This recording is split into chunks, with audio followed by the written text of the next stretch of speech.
Bueno, muy buenas tardes a todas las personas que nos acompañan hoy en la sede de Ciudad de Alicante de manera presencial o a través del streaming.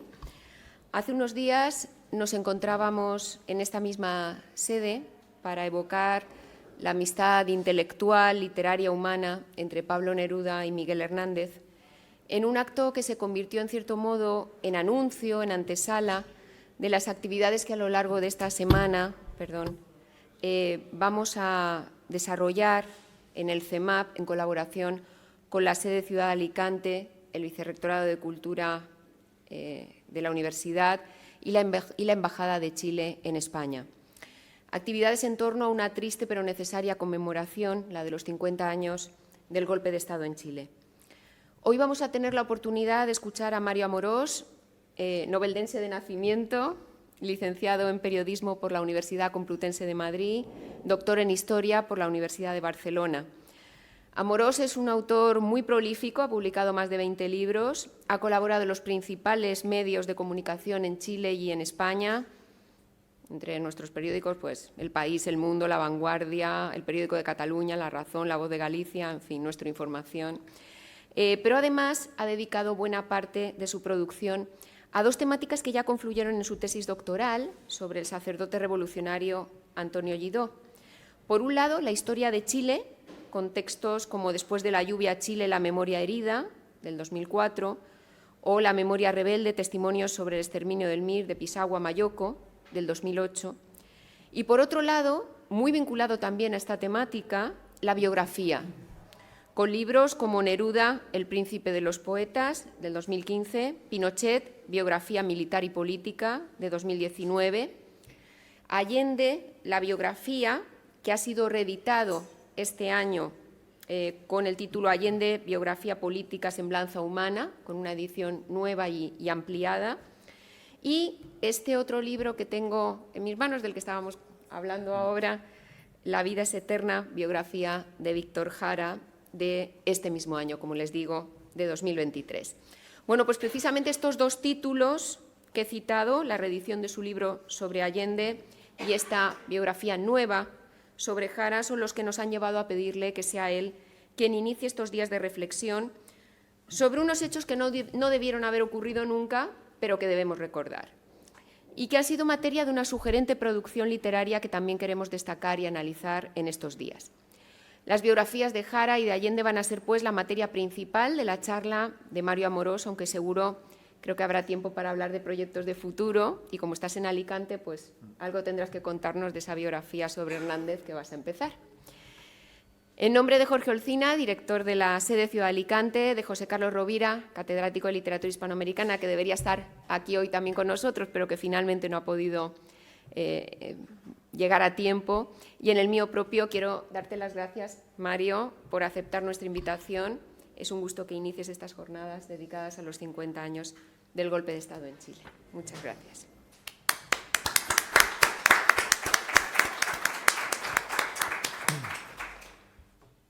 Muchas gracias, Beatriz, y gracias a la Universidad de Alicante, al profesor José Carlos Rovira, al Centro Mario Benedetti, a la sede de la Universidad de Alicante, por acogerme de nuevo. Aquí presentamos hace 2 años mi biografía de Pasionari, hace 4 la de Pinochet, y ahora, con motivo de los 50 años, como muy bien decía la profesora Aracil, una fecha emblemática. Hablaba con una compañera que acabo de conocer del impacto que tuvo, ¿no?, en quienes eran jóvenes hace 50 años el golpe de Estado en Chile, y cómo también, hablando con Manolo Copeo, con la propia Beatriz, recordábamos, ¿no?, Víctor Jara es una figura presente en la formación política, cultural de muchos de nosotros, ¿no? En septiembre se han cumplido 50 años del golpe de Estado, una fecha, como decía, importante en la historia también del siglo XX. Yo creo que hay dos figuras que representan lo que supuso para Chile ese golpe de Estado, por su relación cercana con el 11 de septiembre. Evidentemente, el primero, Salvador Allende, que, como sabemos, muere en La Moneda aquel día, después del bombardeo del Palacio, que es la sede de los presidentes de Chile, y Víctor Jara, asesinado 4 días después, el 15 de septiembre. La noticia de su muerte, de su asesinato, recorre el mundo a partir del 23 de septiembre. El 22 de septiembre, un periódico chileno publica un breve, mintiendo sobre la causa de muerte, pero dice: ha muerto Víctor Jara, y la prensa internacional empieza a publicar la noticia de que un cantautor no demasiado, prácticamente desconocido entonces fuera de Chile, más allá de círculos de la música comprometida, folclórica en América Latina, bueno, ha sido asesinado, ¿no? Y pronto, además, sobre todo a partir de enero del año 74, la muerte de Víctor se ve además acompañada de una leyenda falsa, macabra, las manos cortadas, las manos supuestamente cortadas, que, bueno, tuvo un gran recorrido por el mundo, ¿no? En el libro cuento el origen de esa leyenda falsa, pero que fue acogida y hasta el día de hoy yo me he encontrado con unas presentaciones que la gente lo sigue repitiendo. Bueno, yo espero que este libro y otros trabajos que hay, que cito, ayuden a entender por qué, cómo, cuándo y de qué manera esa leyenda se gesta, ¿no? Salvador Allende y Víctor Jara se conocieron en Montevideo el año 64, en diciembre. Allende viajó allí para un encuentro, una reunión de dirigentes de la izquierda latinoamericana de solidaridad con Brasil, país en el que había habido un golpe de Estado militar el 31 de marzo de aquel año, que derroca al presidente João Goulart, amigo de Allende, y instala la primera dictadura que en América Latina es una dictadura militar genocida. Después vendrán todas las demás del Cono Sur, pero la primera fue la de Brasil, año 64. Allende está en diciembre en Montevideo, él es muy amigo de Eduardo Galeano, con Benedetti no sé si tuvo, no he encontrado, debieron conocerse, pero con Galeano eran grandes amigos, ¿no?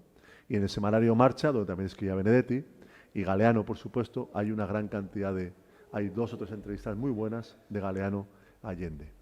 Y Allende, que viaja con su esposa a Montevideo, diciembre del 64, una noche van al Teatro del Galpón, el más importante, la compañía de teatro más importante de Uruguay y una de las más importantes de América Latina, que aún no existe hoy. Van al Teatro del Galpón porque la compañía de teatro del Teatro de la Universidad de Chile van a representar una obra dirigida por Víctor Jara llamada Ánimas de Día Claro, una obra muy bonita que mezcla el folclore con el teatro, que tuvo una gran acogida, y Víctor Jara es el director de esa obra. Ahí se cruzan por primera vez las vidas 2 personas que, después no se encontraron tantas veces como uno pudiera imaginar por la importancia que tuvo Víctor Jara en la cultura chilena, ¿no? Allende nació en 1908 en Santiago de Chile, en el seno de una familia burguesa acomodada, formada por un abogado que llegaría a ser notario de Valparaíso, Salvador Allende Castro, y una señora, doña Laura Gossens, hija de una familia de la oligarquía chilena. Allende nace, por tanto, en una buena cuna. Tiene varios hermanos mayores y tiene, desde que tiene 5 o 6 meses, una joven campesina, Zoila Rosa Ovalle, al que él llamará la mamá Rosa, que será su segunda madre, que le cuida prácticamente desde que nace y le acompaña durante toda su infancia y después mantendrá una relación muy cariñosa y muy bonita a lo largo de toda la vida. Allende nace en Santiago de Chile, pero vive los primeros 10 años en Tacna, que hoy forma parte de Perú, al norte entonces de Chile.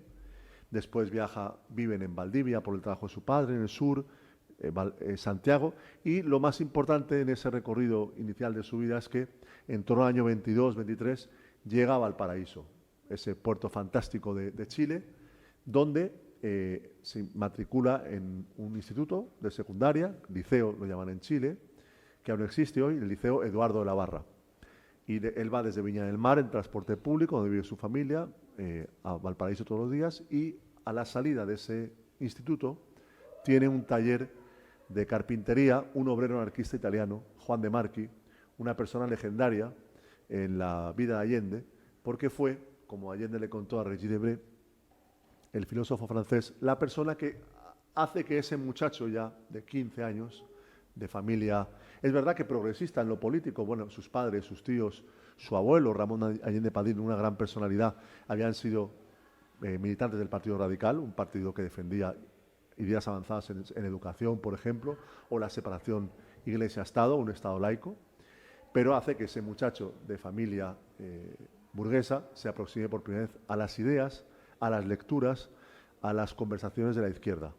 Y además lo hace desde los planteamientos anarquistas, porque de Marchi le presta libros, le enseña a jugar al ajedrez y además le habla de la lucha de los trabajadores. De Marchi había sido dirigente sindical en varios países, pasó por Barcelona como un anarquista, era dirigente sindical en Valparaíso, represaliado por diferentes gobiernos, y esa amistad con De Marchi, Allende no era una persona de lecturas profundas, decía él, pero le deja una gota importante de pensamiento antidogmático.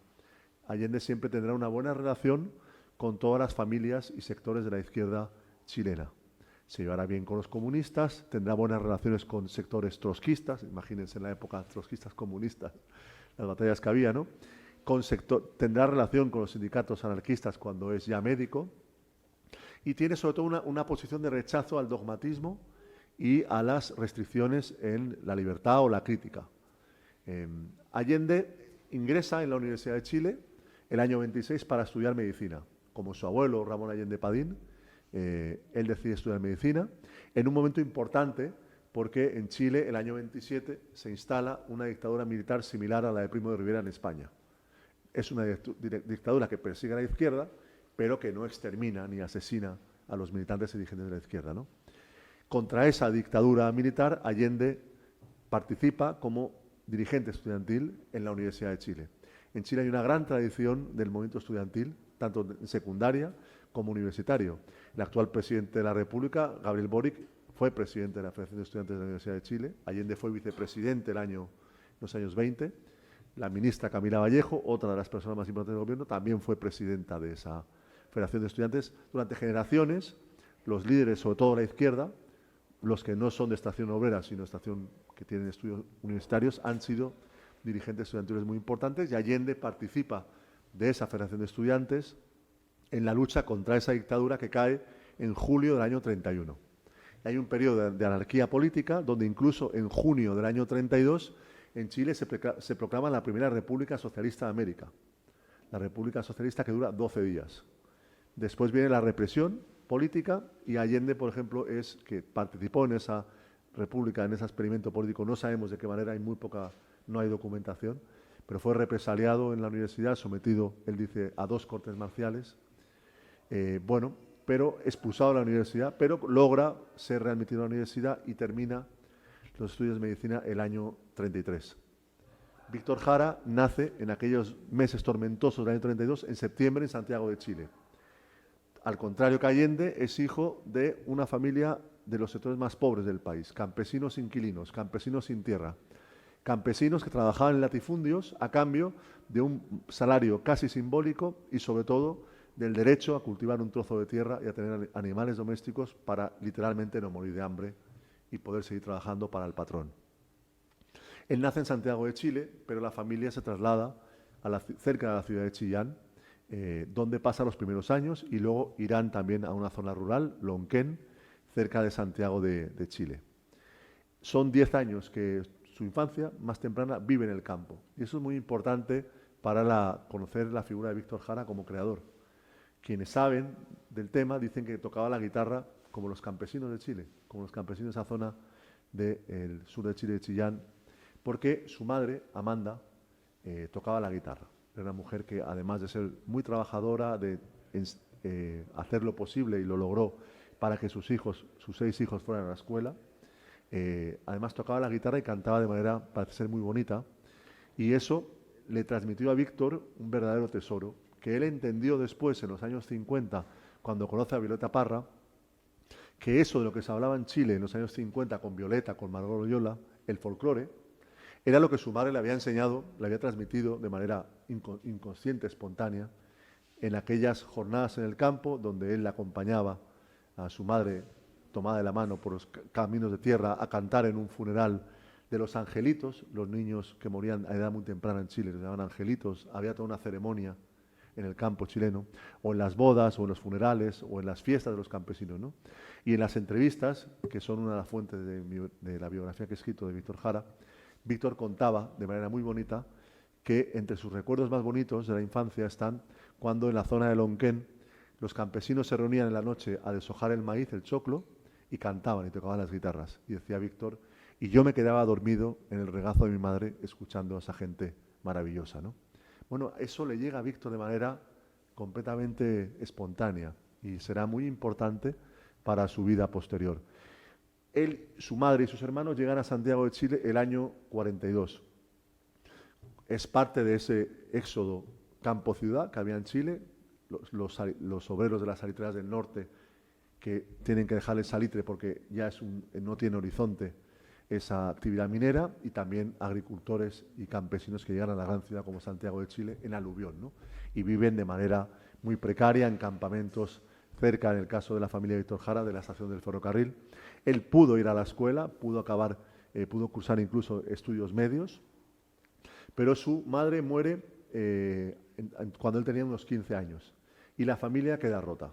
Su padre les había abandonado, Manuel se llamaba, Manuel Jara, Amanda Martínez fallece y cada hermano hace su vida y va por su cuenta. Víctor, que participaba en la Acción Católica, ingresa durante 2 años en un seminario católico en la ciudad de San Bernardo para estudiar cura.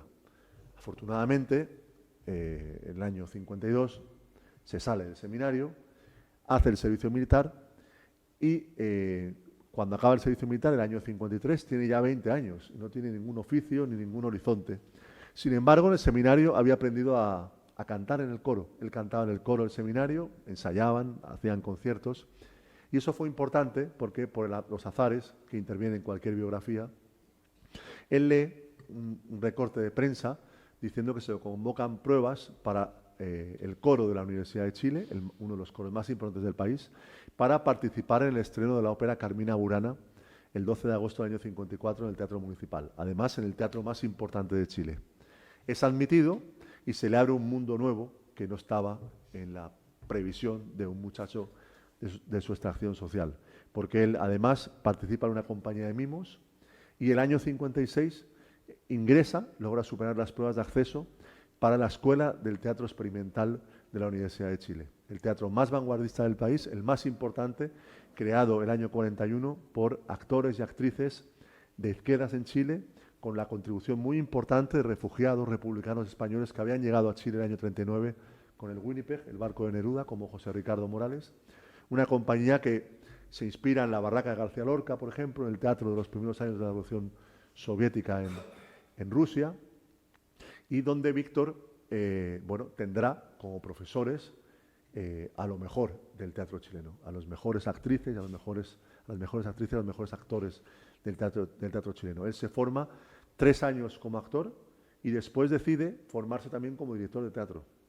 Víctor Jara fue reconocido el año 65 por la prensa especializada chilena como el mejor director de teatro de Chile aquel año, porque si ya había estrenado Ánimas de Día Claro el año 62, con la que viajan a Uruguay el año 64, el año 65 estrenan una obra que tuvo un éxito impresionante, como se dice, de público y de crítica. Una obra llamada La Remolienda, ¿no? Que había escrito su compañero de curso, Alejandro de Sievequín, uno de los grandes dramaturgos chilenos, que falleció hace 3-4 años con casi 100 años. De manera paralela, Salvador Allende, cuando es médico, el año 33, después de esa República Socialista del año 32, se funda el Partido Socialista en Chile. Chile es el único país que yo conozco donde el Partido Comunista se funda antes que el Partido Socialista. El Partido Comunista se fundó el año 12 con el nombre de Partido Obrero Socialista, se adhiere a la Tercera Internacional en enero del 22 y pasa a llamarse Partido Comunista de Chile. 11 años después, una parte de los protagonistas de esa República Socialista, que eran militares nacionalistas chilenos de izquierdas, con Allende, con dirigentes trotskistas, anarquistas, fundan el Partido Socialista. Allende es el principal organizador del Partido Socialista en la zona de Valparaíso y Viña del Mar, donde él trabajaba como médico, tenía una consulta médica. Aquí tengo una foto del cartel de su consulta. Se conserva incluso el escritorio, la familia conserva el escritorio de su consulta médica. Y tiene una carrera política meteórica. En el año 37 es elegido diputado por el Frente Popular en Chile. El único país donde hubo Frente Popular, el único país de América donde hubo Frente Popular. Y el año 38 ese Frente Popular gana las elecciones y elige el primer presidente progresista de la historia de Chile. Don Pedro Aguirre Cerda, un maestro del Partido Radical, masón, una figura muy importante, muy querida y recordada en Chile, que el año 39, 3 semanas después de la llegada del Winnipeg a Chile, designa a Allende ministro de Salud. Ministro de Salud del gobierno del Frente Popular, hace un gran trabajo, se conserva una gran cantidad de prensa socialista chilena de la época, es muy bonito, incluso se conservan carteles del Ministerio de Salud cuando Allende, ¿no? Con pues esos mensajes típicos de la época de cuidar la higiene popular, ¿no? De las condiciones de vida, podemos imaginarnos cómo eran, ¿no? La importancia de la higiene, de la alimentación, de una y Allende planteaba de una medicina preventiva, no de una medicina que curara enfermedades que se propagaban como pandemias, sino prevenir que esas enfermedades no hicieran ese daño, ¿no? Él, además, el año 43 es elegido secretario general del Partido Socialista, ya es, con 35 años, uno de los principales dirigentes políticos de Chile. El año 45 es elegido senador y su vida entre el año 45 y el año 70, cuando es elegido presidente, es una larga y casi incesante campaña electoral. 4 elecciones para ser elegido senador y 4 elecciones para optar a la presidencia de la República. Hay que pensar que en Chile, en la época, las campañas duraban, las de las elecciones presidenciales, 1 año y medio largo. Es decir, Allende empezó la campaña electoral para el 4 de septiembre del año 64 en enero del año 63. Y cuando uno ve los recorridos en la prensa de la época en un país como Chile, 4.000 kilómetros de norte a sur, ¿no? Como de aquí casi a Berlín, Varsovia o no sé dónde, ¿no? Bueno, pues eran campañas interminables, muy bonitas de contar, porque de nuevo la prensa permite recrear muy bien ese ambiente, ¿no? Una campaña que empieza en el año 52 con una izquierda en condiciones muy débiles. El Partido Comunista está prohibido legalmente en Chile, perseguido en la clandestinidad. El Partido Socialista, el de Allende, muy dividido, con un sector mayoritario de ese Partido Socialista que no apoya a Allende, sino que apoya a otro candidato populista. Y Allende, que lanza su primera candidatura y que queda aquel año 52 el último, con el 5% de los votos, ¿no? Bueno, a pesar de la derrota, es el inicio de un largo camino, de un experimento singular en el mundo de la Guerra Fría, socialistas y comunistas, coaligados en una coalición electoral durante más de 20 años. Pensemos lo que es eso, ¿no? A la luz de lo que pasa en el mundo nuestro de hoy, ¿no? No hay otro país donde eso fuera posible en un marco histórico como el de la Guerra Fría, donde, bueno, en cada país había unas circunstancias, pero por ejemplo en el caso de España, los socialistas y los comunistas hasta el año 75 no firmaron un papel conjunto, ¿no? O sea, durante 38 años o 37 años de exilio republicano fue imposible que el PC y el PSOE firmaran nada, ¿no? Hasta el año 75, cuando se crea la Plata Junta. Bueno, en el caso de Chile fue un largo camino, con condiciones evidentemente nacionales también, y ahí hay varias cosas, pero sobre todo el liderazgo de Allende, que es el que tiene una muy buena relación con el Partido Comunista, a pesar de que tiene una visión crítica por la realidad de la Unión Soviética, ¿no? Él expresa en varios momentos qué le parece bien y qué ve de manera crítica del sistema soviético, y a pesar de eso tiene una muy buena relación con el Partido Comunista de Chile, que era un partido, como el socialista, muy importante electoral y socialmente. Ya el año 58, Allende queda a 34.000 votos de ganar la presidencia de la República. Algo impresionante en el mundo aquel. Un candidato marxista saca el 28, casi el 29% de los votos y pierde por muy poquito la presidencia frente a la derecha, ¿no? A los 3 meses tiene lugar, y en esa campaña ya Víctor Jara participa apoyando a Allende como parte de un grupo folclórico, de música folclórica llamado Cuncumen, en el que Víctor participaba, y que fue importante porque a él le descubre el trabajo profesional en el campo de la música. Es la primera vez que Víctor graba sus canciones, se conservan algunas grabaciones de Víctor con el conjunto Cuncumen, hace giras incluso por Europa, por la Unión Soviética, Francia, Holanda, y también por algunos países de América Latina. El año 59 tiene lugar el triunfo de la Revolución Cubana, que cambia el clima político en América Latina, endurece la Guerra Fría, y sin eso no se explica todo lo que pasa después, a partir de aquel tiempo, incluido el golpe de Chile del año 73. Allende está en Caracas en febrero del 59 y viaja a La Habana con su esposa, conoce a Fidel Castro, conoce al Che, tiene diálogos que él recordó con el Che, y curiosamente Víctor Jara viaja a La Habana el año siguiente, en abril del año 60, y también conoce a Ernesto Che Guevara en aquella oportunidad, y hay un diálogo muy bonito entre el Che y Víctor Jara que cito en el libro, que fue importante incluso yo creo para las convicciones de Víctor, que luego grabará 2 canciones dedicadas al Che, El Aparecido y La Zamba del Che, de un músico mexicano llamado Rubén Ortiz. En los años 60, mientras Víctor trabaja en el teatro, montando obras cada año en el Teatro de la Universidad de Chile, incluso ayudando, siendo el ayudante del director de el montaje del Círculo de Tiza Caucasiano de Bertolt Brecht, una obra importantísima en la historia del teatro. Bueno, Allende es no solo líder de la izquierda en Chile, sino un referente de la izquierda en América Latina, que viaja a Cuba todos los años, que viene a Europa Oriental, sobre todo en los años 60, que viaja a China, que viaja a Vietnam el año 69. En el año 64, él pierde la elección presidencial por tercera vez, a pesar de que saca el 39% de los votos. Una votación enorme, y será el año 70, cuando hay un escenario de tres fuerzas. El año 64 eran fundamentalmente dos candidatos, pero en el año 73 la derecha, la democracia cristiana, y la izquierda, aglutinada en la Unidad Popular, que con Allende, por cuarta vez, gana, como sabemos, la elección presidencial, y a Salvador Allende, después de 60 días muy difíciles, donde la derecha y Washington hicieron lo posible y lo imposible por impedir que Allende fuera elegido presidente, por impedir que incluso llegara a empezar a gobernar. Bueno, pues el 3 de noviembre le ponen la banda presidencial y empieza ese experimento político singular en la historia del siglo XX que tiene en Allende y en la llamada Vía China del Socialismo, bueno, un episodio muy importante por el impacto además que tuvo en el mundo. Para Víctor Jara, que participó de manera muy intensa en aquella campaña electoral, hubo un acto de todos aquellos artistas con una pancarta detrás que se ponía, que hace poco la recordó Tom Morello, sin canciones no hay revolución, ¿no? Un acto muy bonito con Allende, pues Ángel Parra, Isabel Parra, Gila Payún, Inti Illimani, todos aquellos músicos comprometidos con Víctor Jara, de apoyo al candidato Salvador Allende.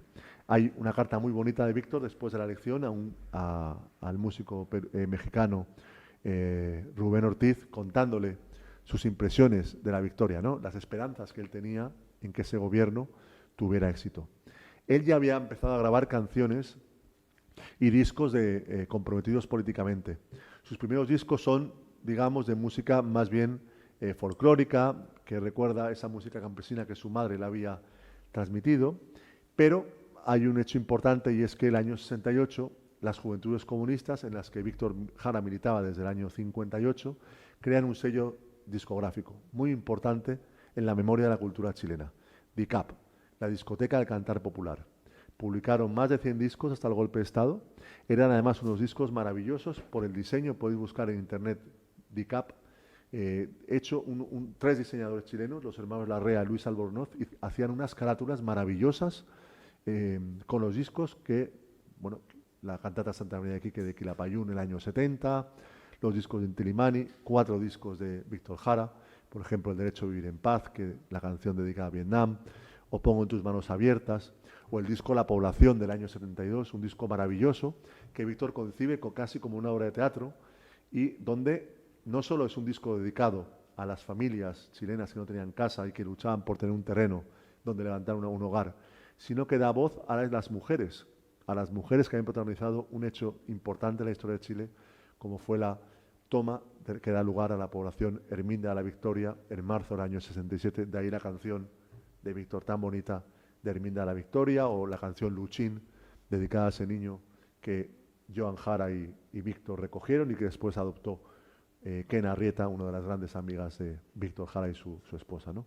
No hay otro, es uno de los discos más valorados por los músicos chilenos, ¿no? Porque es la muestra de un compromiso con la belleza, con la justicia social, un compromiso de una manera que mezcla la altura ética y la altura estética.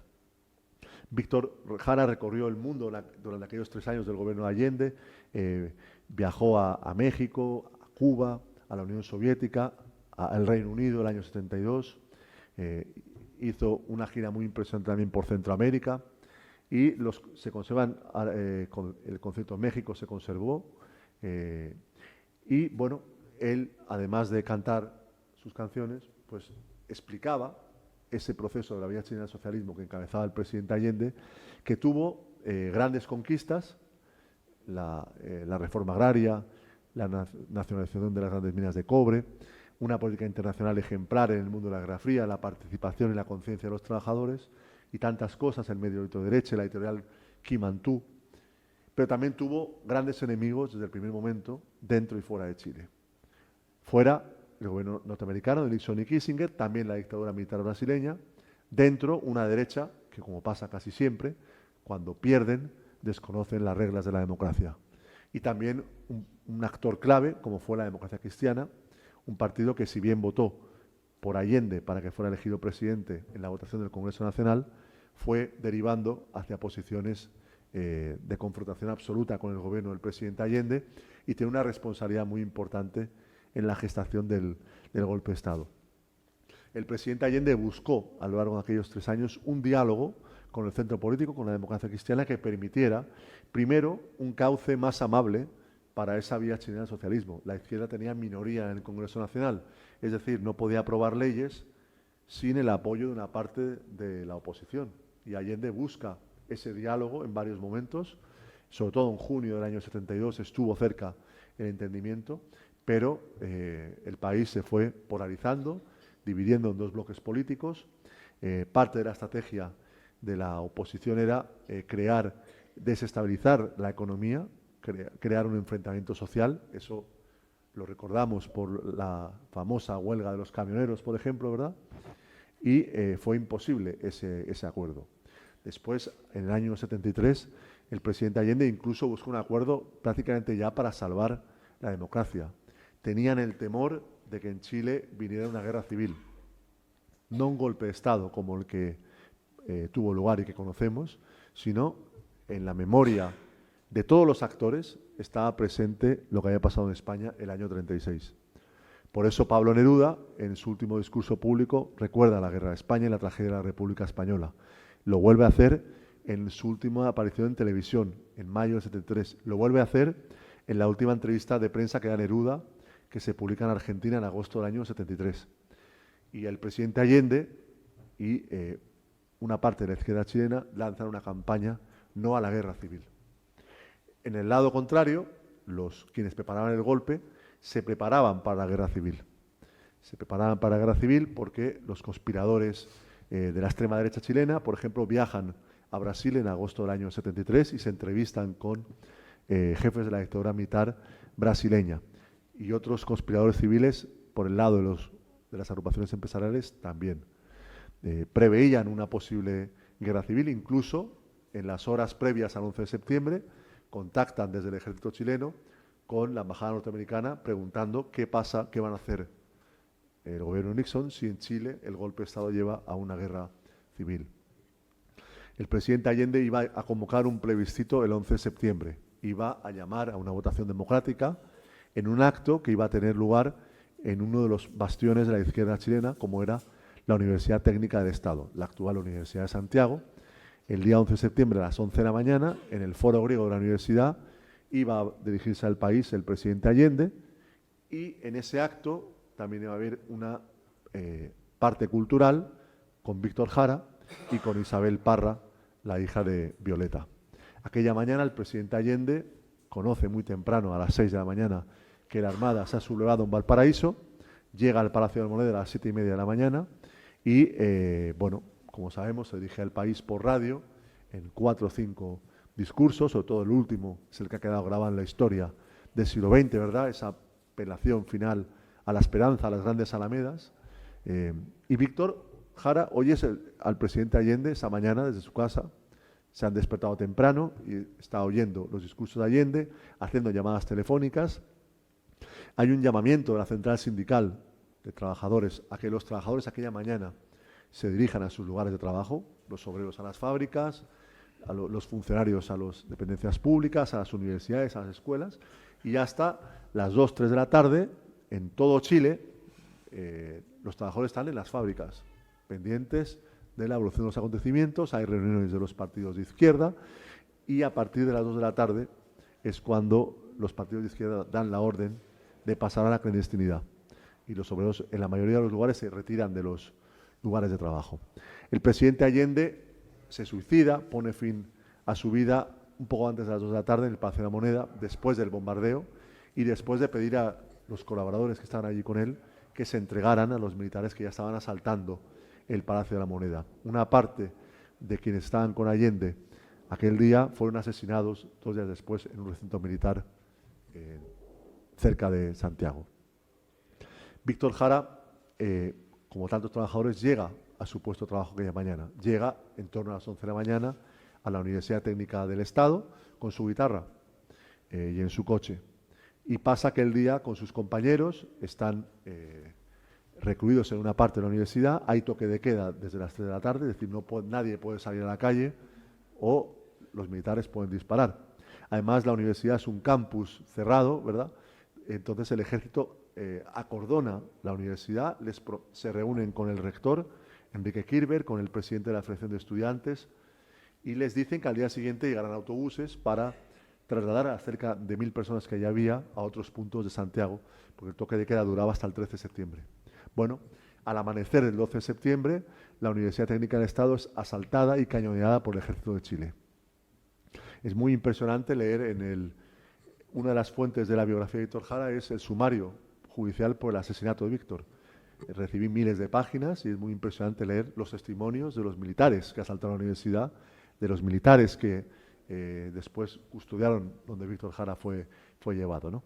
Esa es la importancia de investigar la represión, no solo en el terreno de que haya condenas para quienes violaron los derechos humanos, sino también se generan sumarios judiciales que son fuentes históricas invaluables. Bueno, esa mañana, el 12 de septiembre, Víctor Jara y sus compañeros, cerca de 1000 personas, son detenidos, sacados de la universidad con las manos en la nuca, tumbados en canchas deportivas durante horas y trasladados en autobuses a un polideportivo, el Estadio Chile, o llamado Estadio Víctor Jara, donde a la llegada Víctor es reconocido por un oficial, apartado, torturado, golpeado, humillado, vejado durante casi 24 horas. El 13 de septiembre puede volver con sus compañeros de la universidad y de las juventudes comunistas, habla con varios de ellos, y el 15 de septiembre, por la tarde, ese polideportivo está siendo vaciado porque los prisioneros de guerra, entre comillas, así los llamaban, y los consideraban y los trataban, estaban siendo trasladados al Estadio Nacional, al campo de fútbol que todos recordamos. Víctor Jara y otro compañero, y otros 2 compañeros suyos, Litre Quiroga y uno de los médicos de Allende, son separados de la fila de prisioneros y finalmente Víctor Jara y Litre Quiroga son acribillados por oficiales del Ejército de Chile en uno de los vestuarios del polideportivo y sus cuerpos aparecieron a la mañana siguiente 12 kilómetros al sur de ese lugar, en las afueras de un cementerio. Fueron reconocidos por mujeres de ese lugar, de esa población. Eran militantes de izquierda que tenían la petición de sus compañeros de ir a ver por allí porque estaban tirando cuerpos a ver si reconocían, y reconocieron el de Víctor. Esas mujeres han declarado en el juicio. Han declarado también, fijaos, los conductores de las camionetas del Servicio Médico Legal del año 73 que llevaron esos cuerpos de la calle donde estaban tirados a la morgue, al Servicio Médico Legal. Esos conductores han declarado en el juicio. Cito algunos de los testimonios. Y los cuerpos, el cuerpo de Víctor y el de Litre son llevados a ese Servicio Médico Legal, y allí un muchacho de 21 años que vive ahora en Francia, Héctor Herrera, reconoce el cuerpo de Víctor Jara, le toma las huellas dactilares y como él era a trabajar en el registro civil, con las huellas dactilares puede averiguar la dirección, y el 18 de septiembre, jugándose la vida, ese muchacho llega y le comunica a Joan Jara que Víctor está muerto y que tiene que enterrarlo porque lo pueden tirar a una fosa común, ¿no? Bueno, Joan escribió un libro maravilloso, Víctor en un canto inconcluso. Yo cito una gran cantidad de testimonios de ella a la prensa a lo largo de los años. Es muy impresionante el valor que tuvo Joan Jara para darse prisa y sobreponerse a ese impacto, enterrar a Víctor el 18 de septiembre. Ella va al funeral de Neruda el 25 de septiembre, una semana después. En ese funeral conoce a un periodista sueco, Jan Sandviks, al que le entrega las copias de las últimas canciones de Víctor Jara. Entre ellas, la canción Viento del Pueblo, donde Víctor Jara toma 6 estrofas del poema de Miguel Hernández y crea una canción maravillosa. Esas últimas canciones de Víctor, que no se grabaron en disco en Chile, las saca este periodista sueco y Joan Jara las publica en el año 74 en Londres, en el estudio donde graban los Beatles, y en el año 75 se publican por primera vez en España. Bueno, ella y sus hijas, Manuela y Amanda, salen al exilio el 15 de octubre y durante 7 años Joan Jara recorrió el mundo denunciando el horror de la dictadura de Pinochet. Incluso la hija de Víctor, Amanda Jara, declara con 16 años en Roma, el año 80, en una comisión internacional, declara y cuenta el asesinato de su padre en un testimonio que se conserva hoy en el Museo de la Memoria de Chile. Han pasado 50 años de aquellos hechos y bueno, son dos figuras que han crecido mucho con el tiempo, ¿no? Este año en España y en muchos otros lugares ha habido muchos actos en recuerdo del presidente Allende, ¿no? En muchas ciudades, estos días en Alicante, de la mano del CEMAP, con poetas muy importantes de Chile, el otro día con el sobrino Neruda y los profesores de la Universidad de Alicante, ¿no?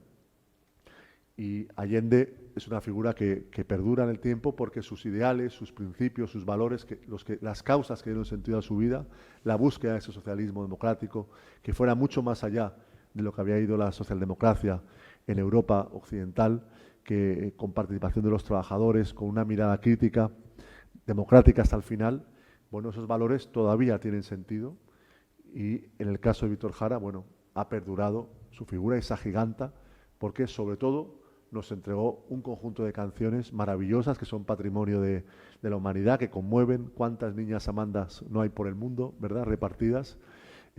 Son canciones que uno las puede escuchar muchas veces y perduran porque son testimonio de una creación comprometida social, políticamente, con las causas más nobles que el ser humano puede abrazar. Muchas gracias.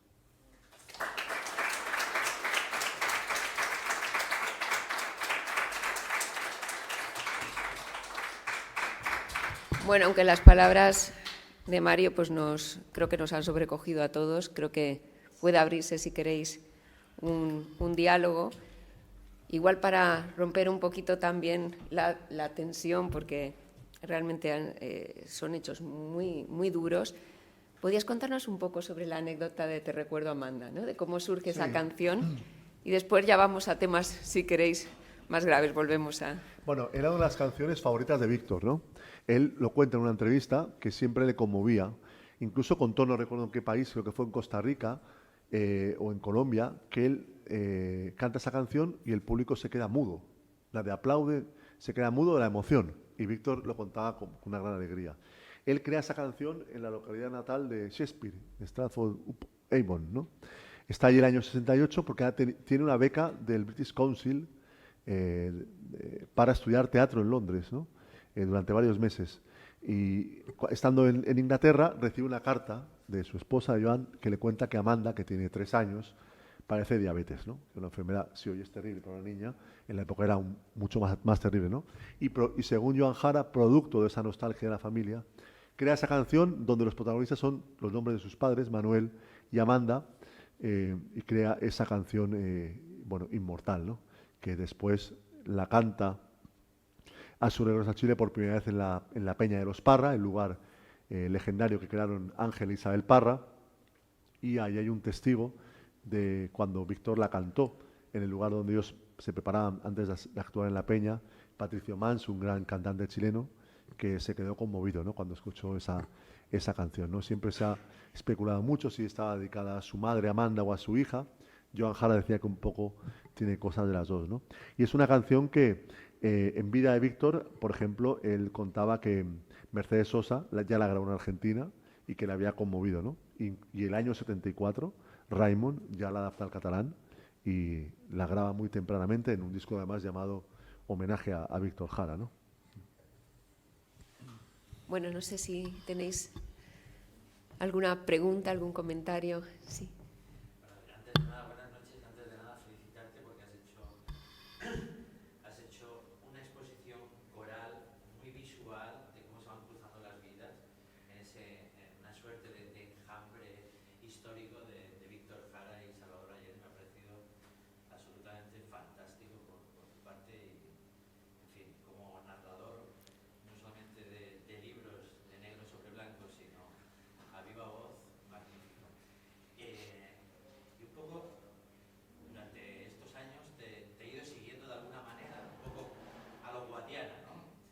Y hay una historia contada de Chile, bueno, con sus matices, con sus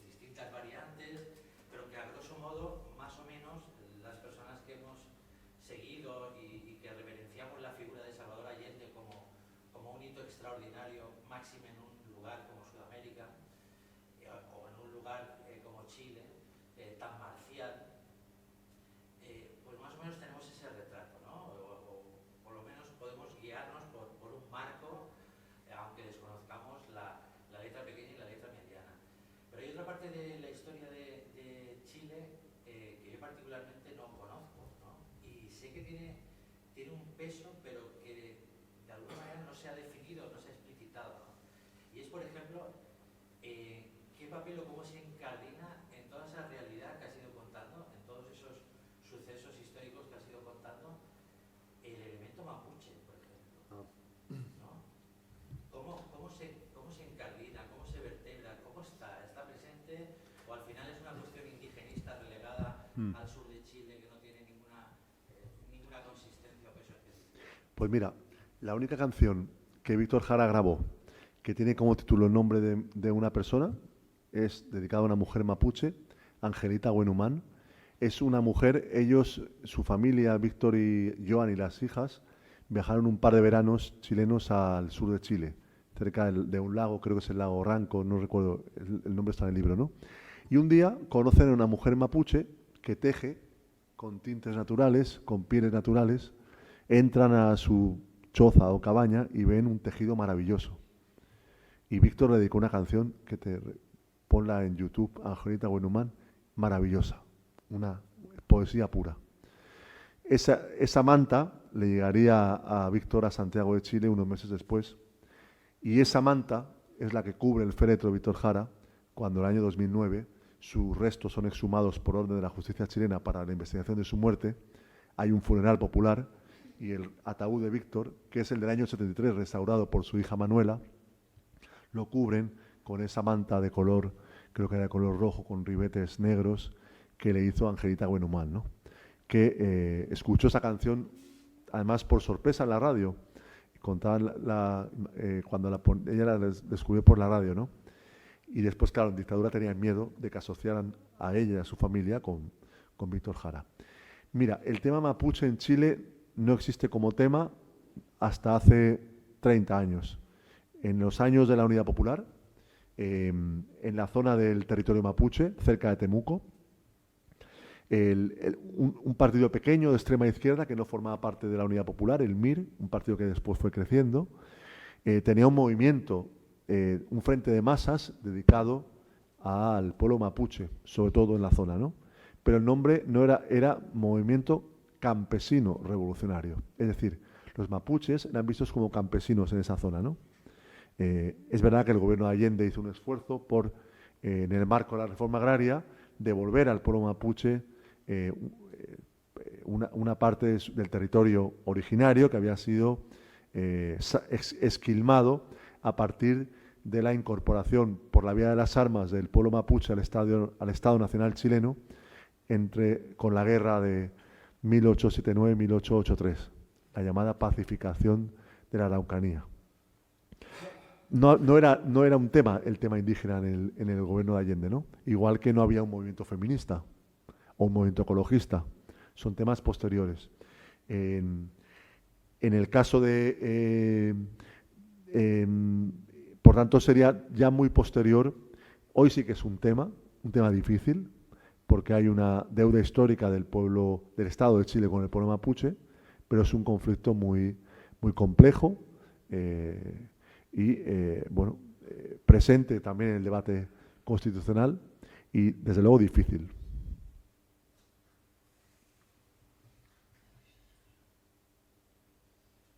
Pues aprovecho. Y en todo ese entramado, ¿qué papel desempeñó?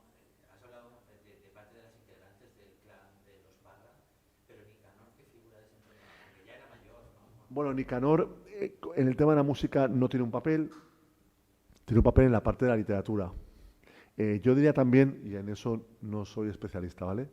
Pero como he hecho una biografía de Neruda, yo te diría que Nicanor Parra como poeta es conocido y valorado más allá de la academia en los últimos 30 o 40 años. Es decir, cuando muere en los años 70, Nicanor Parra no era una personalidad en Chile. Una personalidad En el terreno literario posiblemente, ¿no? Sí, a lo mejor lo que estoy diciendo es un atrevimiento, ¿no? Pero no es el Nicanor Parra de los últimos 20 años, que tuvo un reconocimiento internacional muy importante y que en Chile era toda una personalidad, ¿no? ¿Ah? Bueno, él era un personaje complejo, ¿no? Él estuvo en el funeral de Neruda, Nicanor, y le cuenta a una periodista chilena que la dictadura estaba intentando utilizarle en aquellos momentos, ¿no? Eh, Eso es lo que te puedo decir. No hay una buena biografía todavía de Nicanor Parra, hay algún libro y hay problemas con su sucesión bastante grandes con el legado literario. Yo quería comentar, que lo has dicho al principio, el impacto que tuvo entre la juventud española el tema de Chile, ¿no? Es decir, nosotros teníamos 20 años, en el año 73, y fue un mazazo porque creíamos en Salvador Allende. Y primero fue un mazazo. Yo siempre os recomiendo que veáis la portada del ABC, que está en internet, del día de la muerte de Salvador Allende.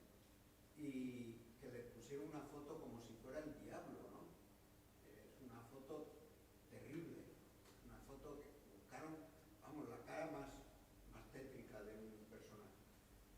Y luego, cómo nosotros como jóvenes pues nos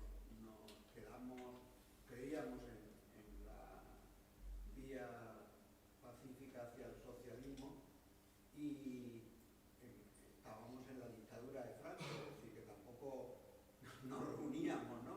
Pero para mí, y yo creo que para mucha gente que teníamos mi edad, fue un inicio hacia un proceso de izquierda que nos llevó a luchar contra el franquismo, ¿no? Y esperar a que Franco se muriera y luego participar en la vida política. Entonces, Chile estaba muy cerca de España en aquellos momentos. Sí, el impacto fue impresionante. También está la portada de la revista Triunfo, aquella con las letras de Chile en blanco sobre fondo negro, que es sobrecogedora verla. También se encuentra fácil en internet, ¿no? Que es impresionante la portada, ¿no? Que lo dice todo. Sí, tuvo un impacto. O sea, yo creo que la solidaridad que tuvo el pueblo chileno la tuvo la República Española durante la guerra y Vietnam y pocos casos más, ¿no? En los años 80 Nicaragua o El Salvador también, ¿no? El pueblo saharaui. Pero no hay muchos casos, ¿no? De esa solidaridad tan universal, tan transversal, porque en el caso de Europa Occidental no solo fue la izquierda, fueron también formaciones de centro en algunos países, ¿no? Y fue además estados, ¿no? Pues el estado sueco, por ejemplo, ¿no? Estados que los gobiernos hicieron una labor solidaria que ya quisieran los refugiados de hoy tener, ¿no? Sí, yo quería decir que un momentito antes de empezar la conferencia te comentaba eso, el impacto que para nosotros había supuesto. Además, fue una época que también, con la cercanía con la dictadura argentina, vinieron aquí, estuvieron Quilapayún, Claudina y Alberto Gambino, en un centro que ya no existe, que se llama PH, que ahí me reunía yo con una amiga de Centroamérica, y supongo que conocerás. Y trajimos a algunos mapuches perseguidos, bueno, torturados y perseguidos después porque se lograron salir de allí por medio de la iglesia y tal. Sí que tuvo mucho impacto. Y como le decía un poquito antes, extendiéndome la situación de ahora, después de lo de Nicaragua, que ahí sí que hemos peleado también, yo siento, no sé cómo expresarme, pero tengo una gran preocupación porque, según como decía usted hace un momento, si no gana la derecha, no vale. Es lo que estamos viendo también ahora aquí. Espero que no lleguemos a esas situaciones. Pero es muy preocupante y muy triste tantas tantas organizaciones, la mía era minúscula, yo trabajaba poco, pero hemos hecho muchas cosas aquí en Alicante y ahora es muy decepcionante ver que parece que todo eso va hacia atrás. Y la esperanza que para mí supuso la llegada de Boris, ahora también se está como desdibujando. Yo no sé si dentro de todo ese análisis que ha hecho tiene alguna visión un poquito de la situación actual o no sé si. Bueno, pues el mundo es el que tenemos, ¿no? Que conocemos todos, ¿no? A ver qué pasa en Argentina dentro de 10 días, en la segunda vuelta. Con lo que han hecho en Argentina por la memoria, que pueda ganar un presidente como este candidato que niega el horror de la dictadura, ¿no? Lo que supondría tener un presidente en Argentina como Milei es inenarrable, ¿no? Bueno, pues es el mundo que tenemos y al que tenemos que enfrentarnos, ¿no? Con tantas cosas que pasan y que son terribles, ¿no?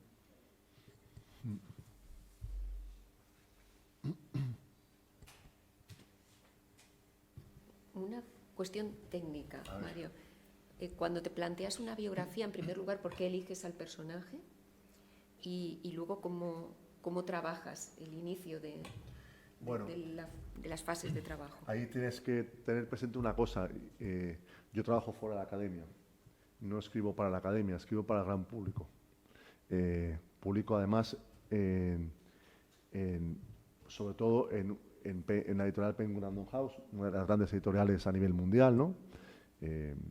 Y luego a veces también en Capitán Suite o Acal, ¿no? Es decir, pero yo escribo para el gran público. No puedo permitirme escribir libros que no tengan una repercusión amplia, tanto en prensa como en la medida de lo posible que se vendan bien, ¿no? Ese es el primer criterio, que puede parecer poco académico, pero es mi trabajo, ¿no? Bueno, ahora voy a hacer una biografía de Miguel Hernández, ¿no?